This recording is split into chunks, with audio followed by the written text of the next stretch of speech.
Okay, so we're back with our third segment of the Fan Spot, and we are going to definitely talk some Cowboys now. Most recent matchup against the St. Louis Rams. Cowboys win this game 31-7. While we were off the air just a second ago, Dre, you mentioned that the game should have been a shutout. And I completely agree with that. Anybody that watched the game would know that it was the very last drive that the Rams had the ball when they scored a touchdown. The Cowboys actually got an interception on that same drive. It was called back by a penalty. Jason Hatcher comes in, hand comes down, hits the quarterback in the face. The officials are gonna call that every time. So I wasn't too upset about it, but the reality is, the game should have been a shutout. Okay, so here we go. Same Cowboys in certain instances. Those are things that can happen. Now, if that game's close and you're in the same situation, you don't want to make that same mistake. I agree with you. I completely agree with you. You don't want to take the ball out of your offense's hands when Right. you can salt the game over. Absolutely. The fact that we didn't get the shutout, yeah, that's disappointing. But the win itself was good. But you know To what? put 31 points up, which it could have, I think it could have been a lot more, but I think they just pretty much called the dogs off on this one. And Because they felt pretty like much they did. had the game in control from the outset. Absolutely. I think it was in the third quarter. I mean, it was 24-0 still in the third quarter going into the fourth. So it was 24-0. So Dallas the Rams had a total of 18 yards and 1 first down in the first half of that game. And so, and with a 17-0 lead at that point, I mean, I knew the Cowboys were going to win that game. I said that this isn't going to be another one of those, oh, they're going to allow this team to come out in the second half and get, a couple of people were saying that to me. Well, y'all known for blowing, fourth quarter leads. And I said, you know what? The difference between this team, unless, people haven't been watching what's been going on with the Cowboys, is our defense. The defense, and if you notice each week 1, we gave up 31 points. Week 2, we gave up 17. Week 3, we've only given up 7. So the defense seems to be playing better and better every week. And as long as the defense can do that, this offense will be able to do a lot. The culture's changed. I mean, we actually have an identity of what we're trying to do.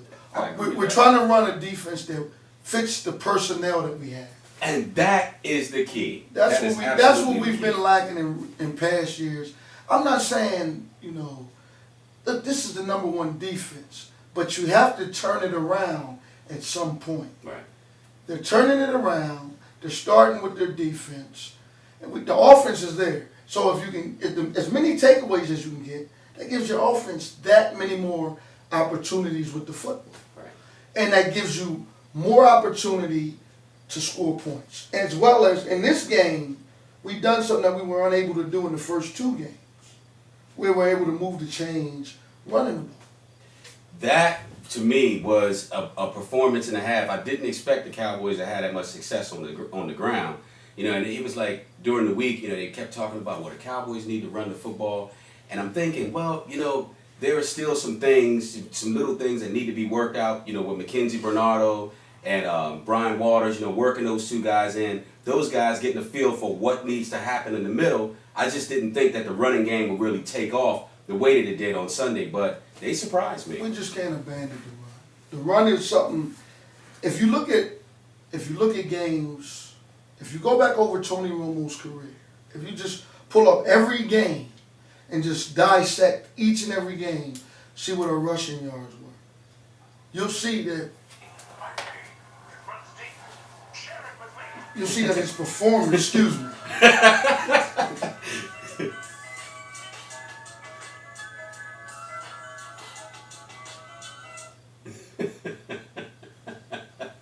Excuse me. They weren't calling the show, by the way, just so everybody know that. That was a personal one. I gotta make sure that nobody's trying to call me because that happens to me sometimes. We'll see that. If you look at Tony Romo's over his 7 years, I guess as a starter, if you go back and you look at when we rush for X amount of yards, how his performances are. Mm-hmm. If you look at the games where he has all the turnovers, and then look at our rushing yards, those are games where he feels like he has to elevate and force the issue. Yeah.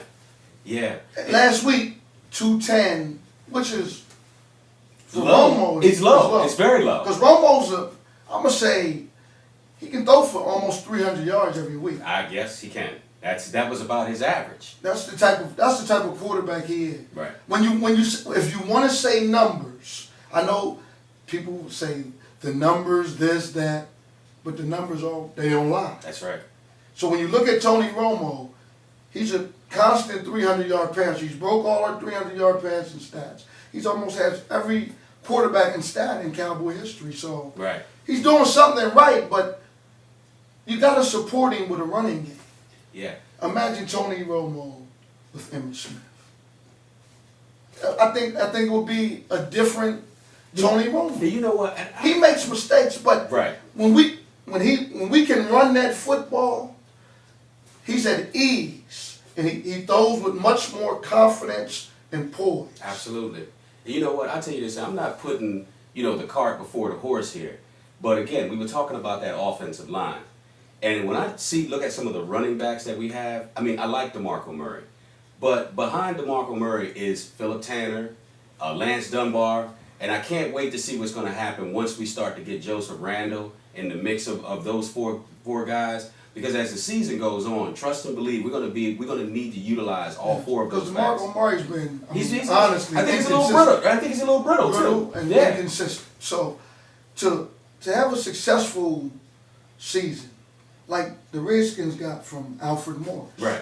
If we can get that, not necessarily 1,600 yards, but if we can get him in the 1,300 yard range, this is going to be a dangerous team. I believe that. I mean, you say what you want. You can hate my Cowboys, but if we get as most people do, by the way, if we get a consistent running game, this league's in trouble. I agree with that. This league's in trouble. I mean, it's proven that the games where Tony Romo doesn't have to shoulder the load, we win, and we win convincingly. And this is what I think is funny about that Rams game, in case no one knew this, but, Tony Romo, he only had 200 and some change, 210 yards passing, but he quietly threw 3 touchdowns as well. And, and that's the part of it that I think that people kind of lost sight of. And so what that tells you is we were able to run the ball, we were able to get into the red zone, and we were able to score touchdowns in the red zone, which is something that we haven't seen from this Cowboys team in the past either. We had a lot of red zone, played well from 20 to 20. Get inside the red zone, we struggle. And that's been their MO and that's been their MO. For a long time, 20 to 20. They seem to be changing that call. But like I said, play calling changes. That's why I said I like to see creativeness with Dez, because that will present more touchdowns in the red zone. Everything doesn't have to be predictable. When you get there, hand it to Murray, or when you get there, throw it to Witten or throw it to Dez. Just create, and whoever's open, get them the ball. Mm-hmm. I don't think it's, when you get down here, you gotta look for Witten or you gotta look for Dez. I just think you gotta be creative. Hey, what about Escobar? Escobar, the new tight end. I mean, he had some pretty decent catches in that game. In fact, he should have had 2 touchdowns. The one, his foot actually hit the line on the back line. We got down inside the 5-yard line. Romo checked out of the run. He sees the one-on-one matchup with Escobar, and he takes it. He puts it up there, except Escobar's foot doesn't come down in bounds. But see, those are all the little things that I'm waiting to see how that kind of chemistry develops later on in the season. But when you can run the ball, as we're stating, right. When you can run the ball, a play action sells. Right. But when you're not running well, he wouldn't have been open. Right. Because they would have said, oh, that's just, and we've gotten away from that little draw we run. I love that draw, man. That's the first time I've seen that since, what, 08? 09?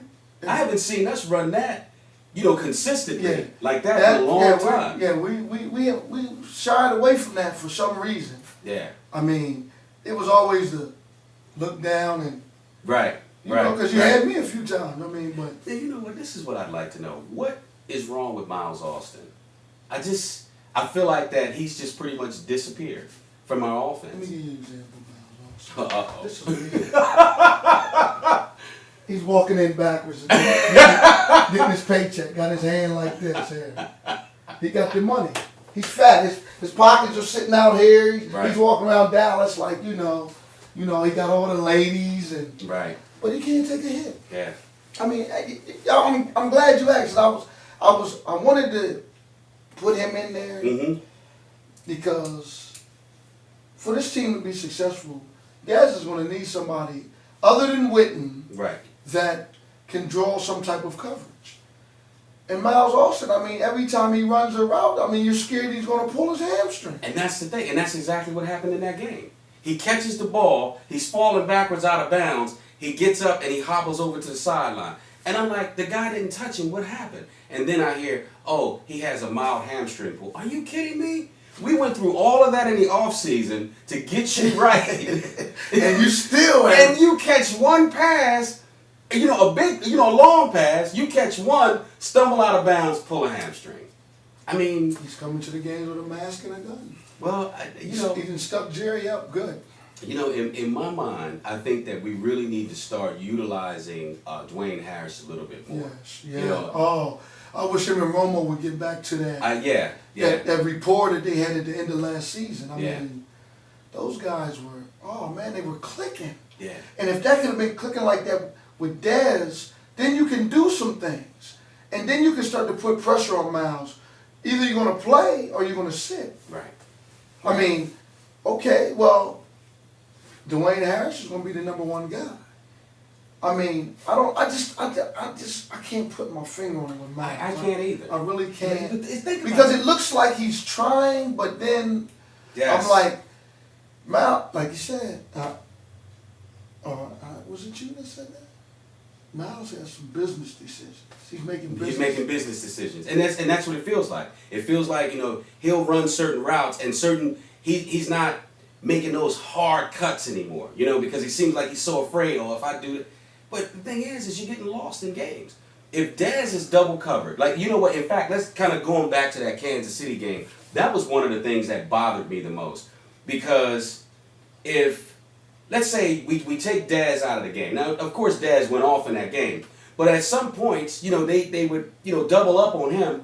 And if he's taken out of the game, where's Miles? If you got one-on-one, I expect you to beat your guy. This is an example I always like to use, going back to the Philadelphia Eagles days when T.O. went to the Eagles and you had Todd Stanky. When you had him on the other side, he had a career year. That's right. So, in my estimation, when you have a guy that draws all the attention, this guy over here should be going to work. That's right. Because you're not getting covered by the top guy. You're getting covered by the second best corner or the third. Or if you're in the slot, you're getting covered by, defense. Safety. You're getting covered by, with defense when you, a double defense, you're getting covered by a slot defender. You're not getting covered by the top corners. Right. Like Scandrick's not a top corner. He covers on third down. Mm-hmm. That's when he's in coverage. He's not bad. Scandrick's, this year he's been pretty good so far. You know, he has been. But He's been pretty good. Scandrick has a tendency to be a little too aggressive at times, committing a lot of penalties. He plays good defense, but sometimes you got to try to play without committing the penalties. You know what I like about him this year? I like some of the things that he's doing on the outside. You know, with Mo Claiborne being banged up the way that he is, Scandrick's come in, and now we put him on the outside and allow him to play against that second receiver. And he's blitzed a few times. But he's doing all right. And you know what? I can't wait to see. He always plays. Right. But he gets lost sometimes when he tries to gamble or. Because and the other thing is sometimes he doesn't get his head around. Yeah. Sometimes you're looking at certain formations and you're seeing where he is in relation to the receiver, and I'm thinking, Scandrick, the only thing you need to do is just get your head around. The ball is right there, and he doesn't do that. But you know who's good at that? B.W. Webb. I can't wait to see us start getting this kid in the mix of some of those packages, dime packages and stuff like that. And you get him on the field. What I like about him is he's a ball hawker. B.W. Webb will pick you off. He has a lot of he'll jump routes. He does the same kind of thing that that safety that we just picked up. What is his name? J.J. Wilcox. This kid, man, he's a hitter. You know, and with him and Barry Church on the field at the same time. It's funny because I was listening to Barry Church in an interview, and they were talking about the secondary. I'm talking about Orlando Scandrick, how he's been playing. But Barry Church, his thing was J.J. Wilcox. The thing is we get him and I on the field at the same time. These dudes are bangers, man. And I guarantee you, as the season goes on, they're going to start striking some fear into some receivers. Guys are not going to want to come over the middle in our secondary in November and December. I'm telling you. Well, I'm telling you, three things that I look at. I mean, you got real fans, then you got guys that just make noise makers, rah-rah guys. But it's three things that I look at with my Cowboy team.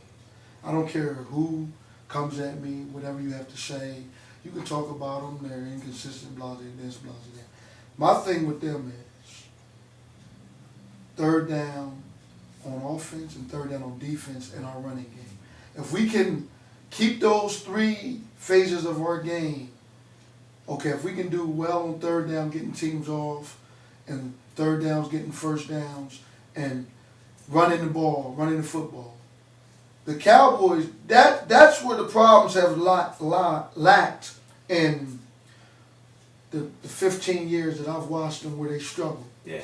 Because the inconsistency, but like we said, now they're running a defense that I think is more, conclusive to what they're trying to do. Exactly. And to their personnel. Exactly. DeMarcus Ware got his finger on the ground. He's rushing the pass. He's not dropping in coverage. Right. He's not, and he's able to do the things that makes DeMarcus Ware. You know what? I'll tell you what. Speaking of that defense, man, I don't know if people see this, but to me, the anchor of that defense, the heart and soul of that defense this season is Jason Hatcher. Jason Hatcher has come a long way. Yes, he has. From a reserve player that shined in moments, but never really stepped up to the plate. Right. But Jason Hatcher is a big part of what we're doing. And that's the thing. See, but it goes to what you said, though. That's why Anthony Spencer's loss is not going to hurt us as much. But George Selby is on that side wreaking havoc, man. And Anthony Spencer, I think he's in trouble. The injury came at a bad time. Yes, it did. When we got, as you said, Selby, and not just that. You want too much money, and then when we franchise you for 1 year to see what we're going to get out of you in this new defense we're running, and you're injured. So it's kind of like catch-22 for you. Selby, we picked him up off of, he came out of nowhere. Let me ask you something, Dre. How much credit do you give to the defensive coaching staff? Because it's like, I look at some of these players that we got, and I think to myself, nobody wanted this guy, nobody wanted that guy, because Nick Hayden is also in the middle. Nobody wanted him. Nobody wanted George Selby. Caesar Rayford, he came from, was it Canadian? He was a Canadian football player. Rayford came from Canadian football or something like that. But I mean, these guys are not, they're not household names. But what this defense has is they have a lot of camaraderie.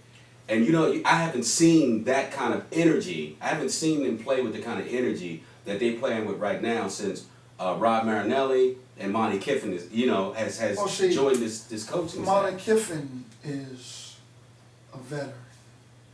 And as the season goes on, we're going to see his worth.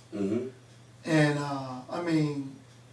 because the personnel we have, I think, I've always said that when we've hired a defensive coordinator, I've always thought we went in the wrong direction. With Rob? With the defensive coordinators that we've hired. Okay. I've always felt like we've gone in the wrong direction to personnel that we have. Like when Wade Phillips was there, he's a good defensive coordinator, but not for the group that we had. His defense was based on a man on an island playing a lot of one-on-one, but we didn't have the pass rush. To play one-on-one man to man, your pass rush has to be at a certain level. Right. Like, okay, let's use... Our corners weren't physical enough. Let's use the Pittsburgh Steelers, for instance. They were talked about for several years, many years. Now, we're not going to look at them in this year and judge them on that, but I'm talking about in previous years that, they're not the best corners you know, but somehow their defense always is number one. Mm-hmm. Because the pressure that's coming from the front seven, so that means those guys have time to react to mistakes. Mm-hmm. And we were never running the personnel. It was always, okay, we're going to run in 3-4. But we don't have 3-4 personnel. DeMarcus Ware is not a drop back into coverage type of guy. Right. Now we have Sean Lee, and now we have Bruce Carter. Mm-hmm. We got a good young linebacking core. And we're looking at Sean Lee can play in pretty much either defense. You know what? But I tell you what, if for some reason I feel like that he's struggling a little bit. I do. Yeah. I feel like because I feel like this defense isn't geared to his strengths. Right. But you know, I'd rather have it that way than to have it so that the defense is geared to the strengths of one guy and the other 10 are trying to figure out what they're supposed to be I think doing. eventually he can work his way into the flow I do too. because he's that type of player. But I prefer, like you said, to be the way it is. Then, okay, you're getting 3 and 4 picks, whatever, but we're not winning. Right. Or we're not stopping anybody. You're making your plays. You're looking good, but the rest of the defense is looking. And I think he fit well in Rob Ryan's system. But no disrespect to Rob Ryan. I mean, I think his plan was good, but he coached us out of position a lot. The division that we were in. See, like if you look at Pittsburgh in their division, okay. If you look at the Ravens, okay, the Ravens are trying to match the Steelers. Right. The Browns are matching the Steelers. The Bengals are trying to match the Steelers. Okay. We had Ryan as our defensive coordinator. Okay. Michael Vick's a running quarterback. Right. RG3's a running quarterback. Now, quarterbacks that are traditional drop back passers, he's able to figure them out a little bit. Mm-hmm. But a Michael Vick, he can't adjust his game because his game is so much upfield pressure that you're not filling the gaps. Okay, when you got a Michael Vick as a quarterback and an RG3, as you can see where Colin Kaepernick and those guys are struggling this year, okay, they're sealing the ends and pushing them up inside. Right. And then you got guys. Right. They're not allowing those guys to be able to do all of that stuff. Get to the outside. Right. But we were doing something that was a little bit different. I mean, we were holding up blocks and depending on our linebacking group, you know, to get there. And for them kind of guys, the scheme just didn't work. Okay, like DeMarcus Ware. You got to send him, well, I mean, as a rusher, you sending him to the outside and you send another guy to the outside, wanting the quarterback to come this way, and then as he seals the end, and in the corner of your eye, you see the quarterback, then you come back and meet him. Because he's not going to change his direction because he's already got his eye on that hole right there. So you just give him enough time, and he's gonna come right to you, and you're gonna sandwich him, and that's what they're doing. That's what they're doing to these quarterbacks now. I knew that this type of offense that they thought it's not gonna. This is not college. Right. This is professional NFL football. Defensive coordinators stay up late at night. They sleep in the coach's office. Right. Their wife is ready to leave them because they're not coming home. Right. So, I mean, this is the NFL. College, how many guys are good on the college defense? Exactly. How many guys run a 4.5, a 4.6? Right. You got defensive linemen, linebackers that are running as fast as some running backs. Exactly. So at the NFL level, or some receivers. Everybody is good. Look at Anquan Bolden. He runs a 4.9 as a receiver. Right. A lineman's running that. Yeah. Better. Right. So, you know, well, anyway, we're starting to run a little bit short on time here. Yes, so this is what we're going to do. We're going to talk about the prediction between the Cowboys and the Chargers. That's what we have coming up. Cowboys are going to be at the Chargers at 4:30 this coming Sunday. I like the Cowboys in this game. I'm going to call this one a 33-20 kind of game. Now, keep in mind, I mean, Phillip Rivers is Phillip Rivers. Phillip Rivers, he's a very competitive guy. But I have a lot of confidence in our defense. And I like our offense's chances against their defense. And it's been a long time since I've been able to say that I have confidence in the fact that our defense can shut them down Especially, I believe that if the Cowboys get a lead in this game, which we've proven in the last 2 games, you give us the lead, and chances are we're not going to relinquish control. Well, we went from last year not having a lead in any game. Yeah, Starting out right. No, well, not trailing in every game. And trailing in every game. Each and every game. So Right. this year, we led in every game except for the final against the Chiefs. Right. Chiefs took that late. We led the whole game, Mm-hmm. which started to send me into that here we go Cowboy thing. But like I told Jeff, give us one more week, and we're coming at you. Coming at you. I mean, I know you're gonna, Cowboy hate's gonna grow, because as we win, the more we win, And y'all the gonna more get the hate mad. grows. And y'all gonna get mad. I mean, I'm sorry. That's what it is. But the NFL benefits when the Cowboys are good. Just like some So other we teams happy in the when the league. Cowboys are winning, because guess what? If it wasn't from us, there'd probably be no. Like some other teams in the league. Like some other teams in the league is much better when those teams are good. Right. It's just better for football. You know. I agree. So, but the Cowboys is a team that when they're good, their fans are engaged. Their fans are some of them. You know what? The rowdiest fans. That's another thing. Like lately, it's been loud at AT&T Cowboys Stadium. You know, I haven't seen that since we opened the stadium. You know, This is the Cowboys first fans time- are kind of laid back most of the times, but First not time we this won year. the first 2 games since the first year it opened. You're right. So, watch out. Here we Watch go. out. So what do you like? What's your prediction? I'm calling the Cowboys 30. I'm saying Cowboys 33-20. We beat the Chargers 33-20. Pain. No. No. I remember that. Clover. Clover Lane. Oh my goodness. But you know, my prediction is, I mean, I'm looking at the Cowboys to win this game more like I'm going to say we'll beat them by a touchdown, 24-17. 24-17. I'm looking at, you know, I know how this is that game where this is a hurdle game This is for a hurdle for game. us. Right. Because we're used to winning one, losing one. Yeah, But that has been our pattern. I think in this game, we're going to go through a little of that, but we're going to find a way as a team because we're heading in another direction.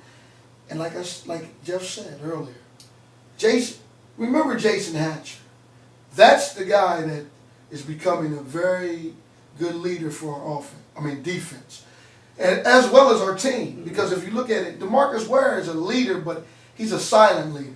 So we needed somebody that creates a little controversy in the media. And he does. He said he didn't call out Romo, but I believe he did.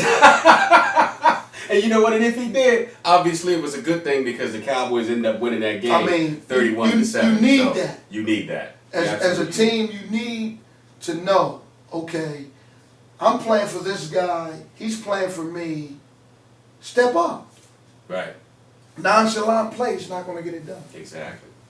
Well, on that note, we're going to see you guys the next time on the Fan Spot, and hopefully the Cowboys, when we're on the set the next time, we'll be talking some good things about this Cowboys team. But as I said before, I really believe that the Cowboys are going to win this game. But we will see you next time. I'm Jeff Wise, and this is Dre Tucker.